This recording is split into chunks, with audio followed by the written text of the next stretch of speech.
প্রধানমন্ত্রী তারেক রহমান বাংলাদেশ সেনাবাহিনীর গ্রীষ্মকালীন মহড়া আকস্মিক পরিদর্শন করছেন। দেশের ইতিহাসে এই প্রথম কোনো প্রধানমন্ত্রী সেনাবাহিনীর গ্রীষ্মকালীন প্রশিক্ষণ এলাকায় সরাসরি উপস্থিত হয়ে মাঠ পর্যায়ের সেনা সদস্যদের সঙ্গে দীর্ঘক্ষণ সময় কাটান।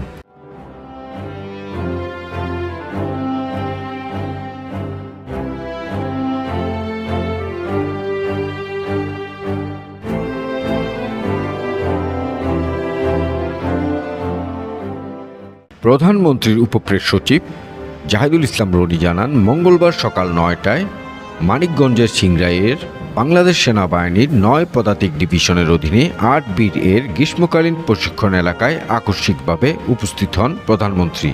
এরপর পুরো মহড়া এলাকা পায়ে হেঁটে পরিদর্শন করেন তিনি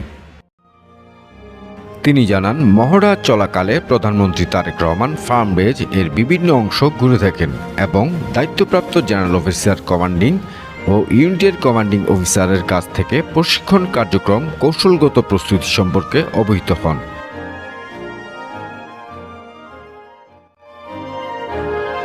এক পর্যায়ে প্রধানমন্ত্রী মহড়ায় অংশগ্রহণকারী সেনা সদস্যদের জন্য প্রস্তুত করা তাৎক্ষণিক রান্না করা খাবার গ্রহণ করেন এবং তাদের সঙ্গে চা পান করেন।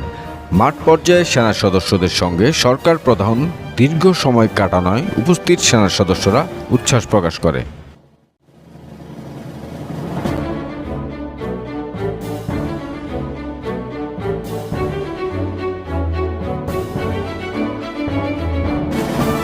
এছাড়া যুদ্ধক্ষেত্রে সেনা সদস্যদের অবস্থান গ্রহণ, রণকৌশল, সমরাস্ত্রের ব্যবহার এবং বাস্তবধর্মী প্রশিক্ষণের বিভিন্ন দিক পরিদর্শন করেন প্রধানমন্ত্রী।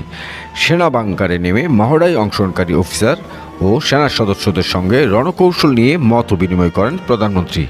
এমনকি গাছের পাতার আড়ালে ছদ্মবেশে অবস্থানরত সেনা সদস্যদের কাছে গিয়েও তাদের খোঁজখবর নেন এবং দায়িত্ব পালনে উৎসাহ প্রদান করেন।